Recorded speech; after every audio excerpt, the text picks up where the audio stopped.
नमस्कार दोस्तों, मैं हूं अर्जुन ढाका। आप देख रहे हैं स्टडी विद अर्जुन ढाका।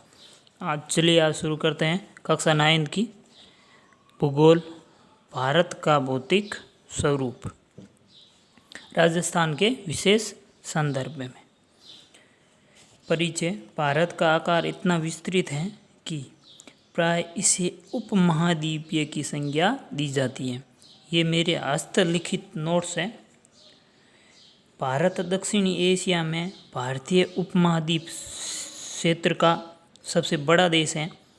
भारत की मुख्य भूमि का विस्तार भूमध्य रेखा के उत्तर में यानी विषुवत-रेखा 0 डिग्री अक्षांश के उत्तर में 8 डिग्री 4 मिनट से 37 डिग्री 6 मिनट उत्तरी अक्षांश, उत्तर में है इसलिए उत्तरी अक्षांश, तथा 68 डिग्री 7 मिनट से 97 डिग्री 25 मिनट पूर्वी देशांतर, पूर्व में है इसलिए पूर्वी देशांतर। भारत का दक्षिणतम बिंदु इंदिरा पॉइंट, जिसका अक्षांश 6 डिग्री 45 मिनट उत्तर है, ये अंडमान निकोबार द्वीप समूह में स्थित है। कर्क रेखा अर्थात 23.5 डिग्री उत्तरी अक्षांश हमारे देश के लगभग मध्य से गुजरती है, जो कि भारत को लगभग 2 भागों में विभक्त करती है। भारत का प्रमाणिक समय 82.5 डिग्री पूर्वी देशांतर रेखा से माना जाता है। ये रेखा इलाहाबाद नैनो शहर के पास से गुजरती है। भारत का विस्तार पूर्व से पश्चिम में 2933 किलोमीटर और उत्तर से दक्षिण में है 3214 किलोमीटर। इसकी स्थलीय सीमा 15,200 किलोमीटर और समुद्री सीमा 7,516.6 किलोमीटर लक्षद्वीप, अंडमान व निकोबार द्वीप समूह सहित द्वीपों के बिना समुद्रीय सीमा 6100 किलोमीटर है। इसका क्षेत्रफल 32,87,263 वर्ग किलोमीटर है। पाकिस्तान, अफगानिस्तान, चीन, नेपाल, भूटान, म्यांमार और बांग्लादेश स्थल सीमा से जुड़े देश हैं तथा श्रीलंका जलीय सीमा से जुड़ा पड़ोसी देश है।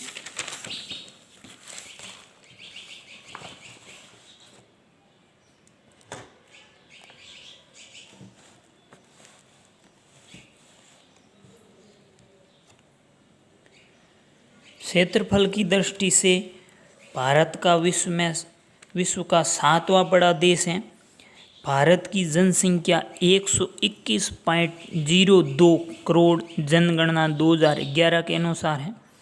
भारत का क्षेत्रफल संपूर्ण विश्व के क्षेत्रफल का 2.42% है, जबकि इसकी जनसंख्या संपूर्ण विश्व की जनसंख्या का 17.5% है। भारत के भौतिक प्रदेश। देश के संपूर्ण क्षेत्रफल का 10.5% पर्वतीय भाग, 18.6% पहाड़ियाँ, 27.7% पठारी एवं 43% मैदानी भाग है। भौतिक विभिन्नताओं की दृष्टि से हमारे देश को 5 भागों में बांटा जा सकता है। ये अपने राजस्थान बोर्ड में 5 भागों में बांटा गया है। NCERT बुकों में 6 भागों में बांटा गया है। उत्तर का विशाल मैदान के अंदर ही थार के मरुस्थल को मान लिया गया है, जबकि उसमें थार के मरुस्थल को अलग से माना गया है। तो भौतिक विभिन्नताओं की दृष्टि से हमारे देश को 5 भागों में बांटा जा सकता है। उत्तरी पर्वतीय प्रदेश, उत्तर का विशाल मैदान, प्रायद्वीपीय पठार, समुद्र तटीय मैदान, द्वीप समूह। उत्तर पर्वतीय प्रदेश। हिमालय पर्वत भारत की उत्तरी सीमा पर पश्चिम से पूर्व की ओर वृत्तचाप के रूप में 5 लाख वर्ग किलोमीटर क्षेत्र में फैला है। यह क्षेत्र लगभग 2400 किलोमीटर लंबाई में तथा 150 से 200 किलोमीटर की चौड़ाई में विस्तृत है। ये विश्व का सबसे ऊंचा पर्वत है। ये श्रेणी पामीर की गांठ से अरीय रूप में फैली हुई है। अरीय यानी श्रृंखलाबद्ध।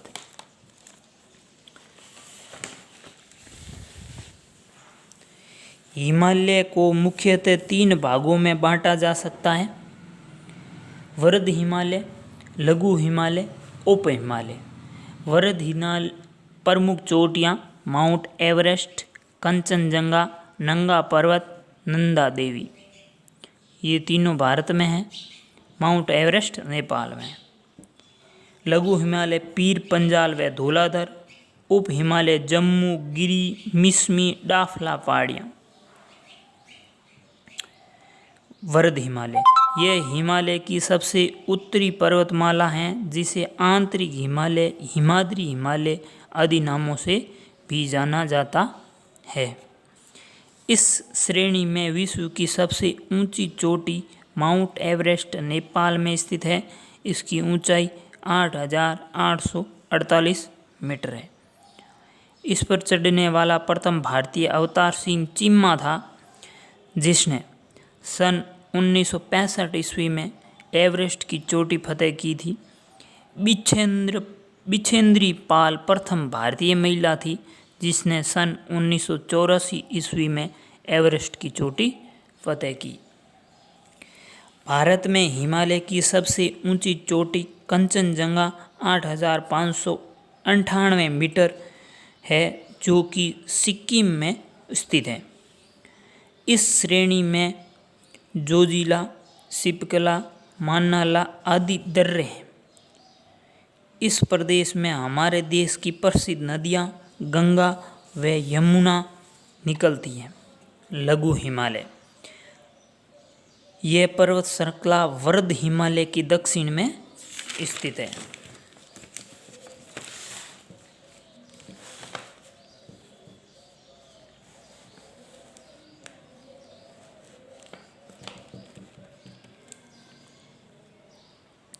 जो मध्य हिमालय या हिमाचल हिमालय के नाम से भी जाना जाता है। इसकी चौड़ाई 60 से 80 किलोमीटर तक है। इसकी औसत ऊंचाई 4,000 मीटर है, किंतु कई स्थानों पर या पर्वतों की ऊंचाई 5,000 मीटर है। पीर पंजाल, धौलाधर इसकी प्रमुख चोटियाँ हैं। बन्नीहाला दर्रा प्रमुख हैं। यहाँ कई पर्वतीय पर्यटक स्थल जैसे शिमला, मसूरी, नैनीताल, दार्जिलिंग, रानीखेत आदि स्थित है। इस श्रेणी के उच्च ढालों पर कोणधारी वन तथा निम्न ढालों पर घास के क्षेत्र पाए जाते हैं, जिन्हें कश्मीर में मृग जैसे गुलमर्ग, सोनमर्ग आदि कहा जाता है। अब उप हिमालय यह हिमालय की सबसे दक्षिणी श्रेणी है। इसे बाह्य हिमालय या शिवालिक हिमालय के नाम से जाना जाता है। हिमालय की सभी श्रेणियों में यह नवीनतम रचना है। ये श्रेणी पश्चिम जम्मू पहाड़ियों से आरंभ होकर पूर्व की ओर तीस्ता नदी तक सतत रूप में विस्तृत है।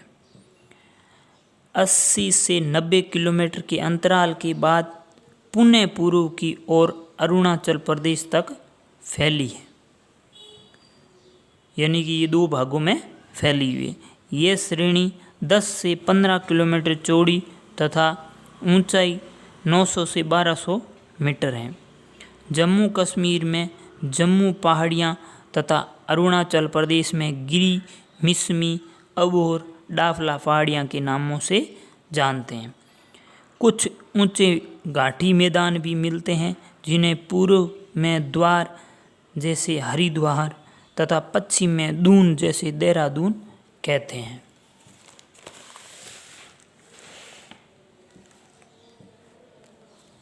उत्तर का विशाल मैदान। यह मैदान हिमालय पर्वत तथा प्रायद्वीपीय पठार के मध्य स्थित है।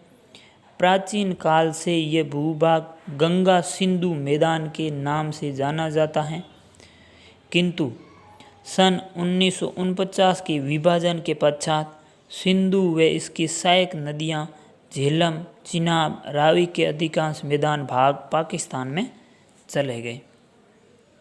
अतः अब भारतीय क्षेत्र को सतलज, गंगा, ब्रह्मपुत्र का मैदान कहते हैं।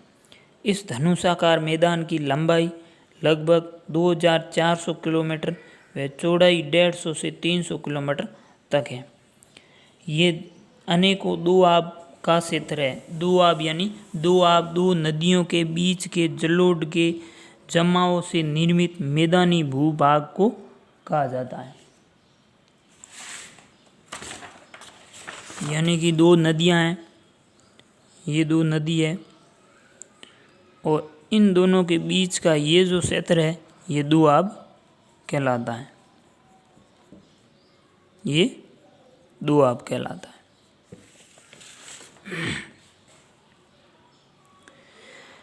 इस मैदान में पंजाब, हरियाणा, उत्तराखंड, उत्तर प्रदेश, उत्तरी राजस्थान, बिहार, पश्चिम बंगाल, झारखंड आदि भाग शामिल है।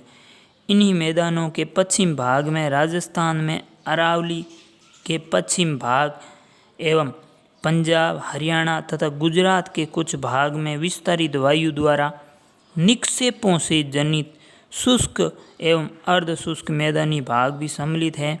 कहीं कहीं इस क्षेत्र में भी घग्गर व लूनी जैसी नदियों के जलोढ़ मैदानी क्षेत्र भी पाए जाते हैं।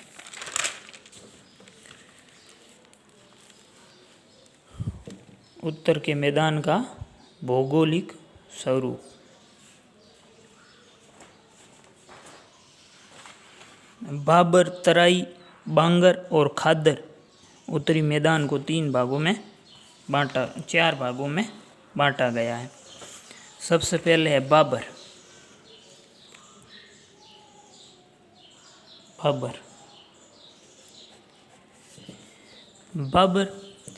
बाबर वह क्षेत्र है जिसमें नदी जैसे पहाड़ों से निकलती है और उसके साथ में बहुत सारे कंकड़ पत्थर धूल वूल लाती है, तो नदी दिखती नहीं है, नदी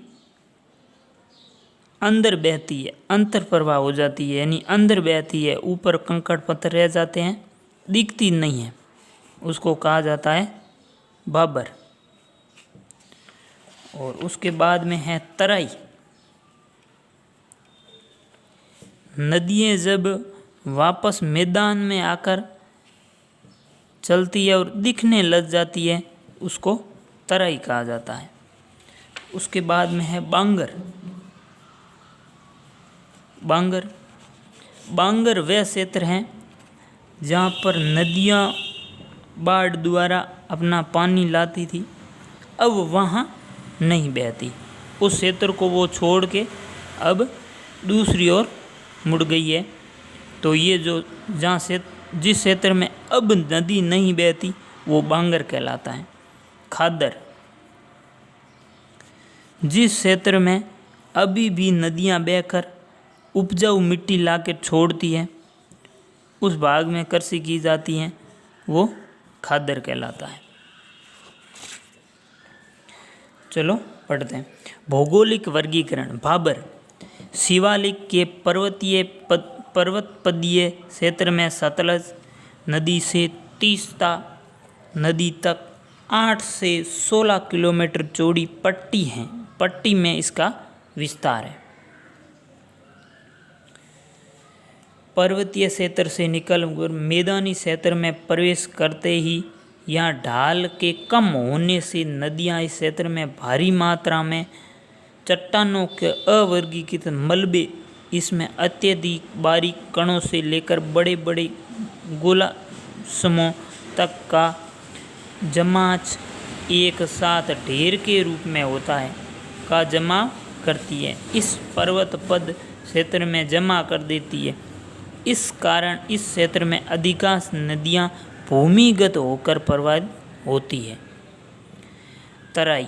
तराई प्रदेश बाबर के दक्षिणी मैदान का वह भाग है जहाँ बाबर का प्रदेश का भूमिगत जल प्रवाह पुनः धरातल पर प्रकट हो जाता है। ढाल की न्यूनता व अनियमित जल प्रवाह के कारण यहाँ दलदल पाए जाते हैं। इस प्रदेश में सघन वन, लंबी घासें, कांस, हाथी घास आदि व अनेकों वन्य जीव जैसे हाथी व गैंडे जैसे विशाल जीव यहाँ बहुतायत में मिलते हैं। बांगर प्रदेश प्राचीन तलछट से निर्मित उच्च मैदान बांगर कहलाते हैं, जहाँ नदियों के बाढ़ का जल वर्तमान में नहीं पहुँच पाता है।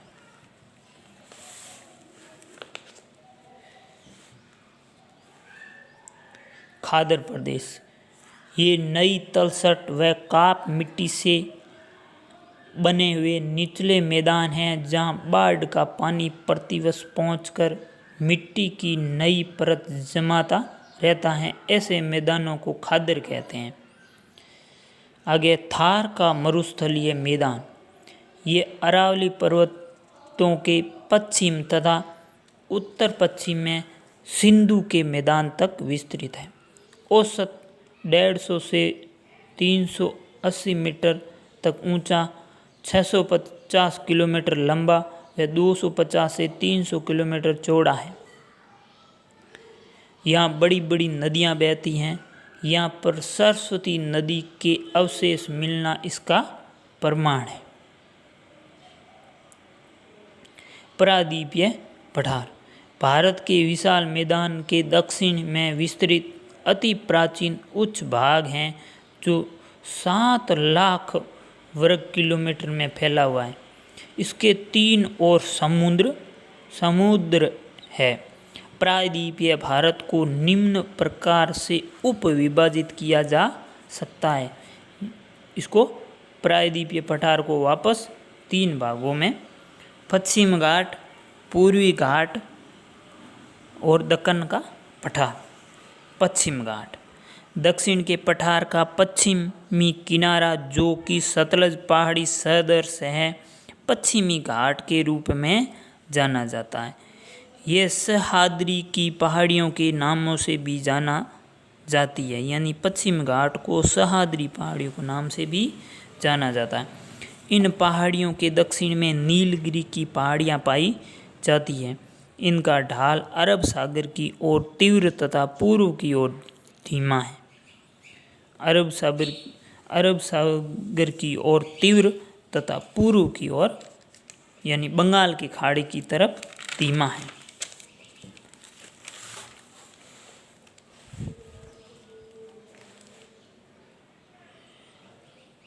लगभग 1000 मीटर औसत ऊंचाई वाले सह्याद्री का ताप्ती घाटी से लेकर कुमारी अंतरीप तक क्रमिक विस्तार है, यानी लगातार।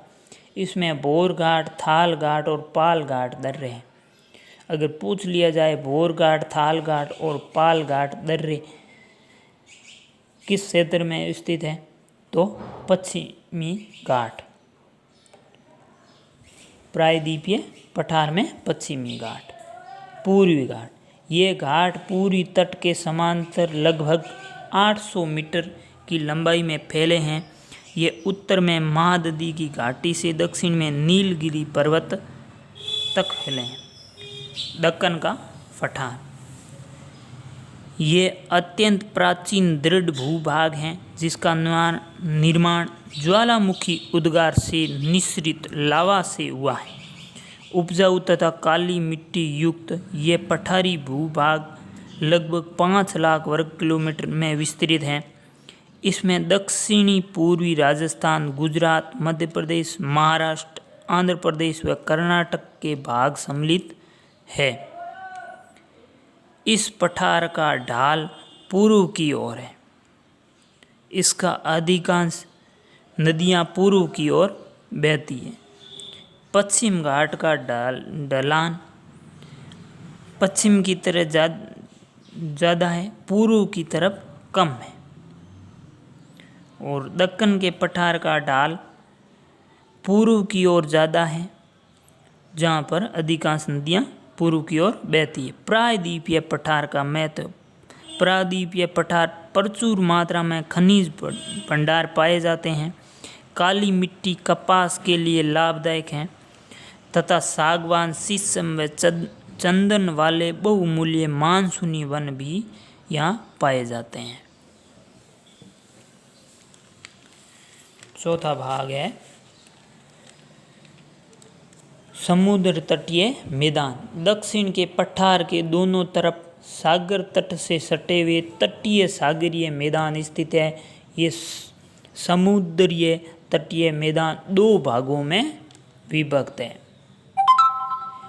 पश्चिमी समुद्र तटीय मैदान। इन तटीय मैदानों में तीव्रगामी छोटी नदियाँ बहती हैं। यहाँ नर्मदा, ताप्ती, मंडवी जैसी बड़ी नदियाँ बहती हैं। इस तट के उत्तर भाग को कोंकण तट तथा दक्षिणी भाग को मालाबार तट कहते हैं। पश्चिमी समुद्रीय तटीय भाग के दो भाग है। उत्तर का जो भाग है यानी कि गुजरात की तरफ वो कोंकण तट तथा दक्षिणी भाग को जो केरल गोवा की तरफ है वो मालाबार तट कहलाता है। दूसरा है पूर्वी समुद्रीय तटीय यानी बंगाल की खाड़ी की तरफ। इस तट का उत्तरी भाग उत्तरी सागर तथा दक्षिणी भाग कोरोमंडल कहलाता है। महानदी कृष्णा, गोदावरी व कावेरी आदि महत्वपूर्ण नदियाँ यहाँ अपने डेल्टा बनाती है। जो नदियाँ अपना डेल्टा बनाती है वे पूर्वी समुद्रीय तटीय मैदान में बनाती हैं। विशाखापट्टनम, चेन्नई, पारादीप, तूतीकोरम या प्रमुख बंदरगाह है। पूर्वी समुद्रीय तटीय मैदान में विशाखापट्टनम, चेन्नई, पारादीप और तूतीकोरम प्रमुख बंदरगाह हैं। द्वीप समूह। प्रमुख द्वीप समूह अंडमान निकोबार द्वीप समूह, श्रीहरिकोटा आदि हैं। भारत का दक्षिणतम बिंदु इंदिरा पॉइंट जिसे पिगमिलियन पॉइंट भी कहा जाता है निकोबार द्वीप समूह में ग्रेट निकोबार द्वीप के दक्षिणतम छोर पर स्थित है। अंडमान निकोबार द्वीप समूह ये कोलकाता से 1248 किलोमीटर दक्षिण में बंगाल की खाड़ी में स्थित है। कोलकाता से 1200 किलोमीटर क्यों कि जब भी बंगाल की खाड़ी में ये समुद्र में भूकंप की जो लहरें आती है पानियों की, सबसे पहले कोलकाता को सूचित किया जाता है।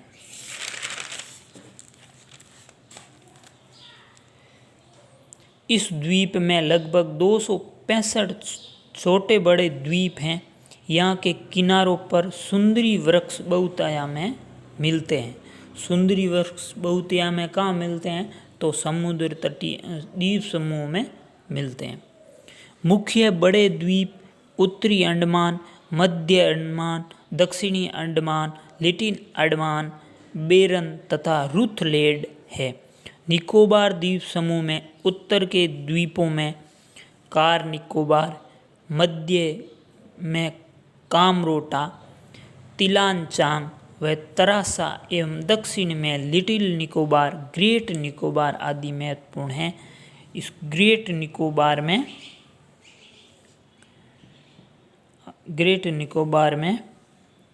अपने अंतिम बिंदु है भारत का इंदिरा पॉइंट।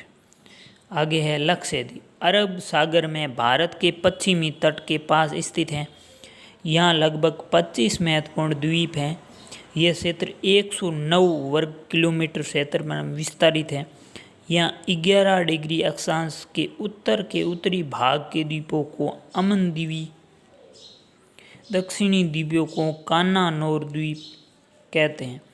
यहाँ पर नारियल के वृक्ष बहुतायत में मिलते हैं। नारियल के वृक्ष बहुतायत में लक्षद्वीप में मिलते हैं तथा सुंदरी वन के वृक्ष अंडमान निकोबार द्वीप समूह में मिलते हैं।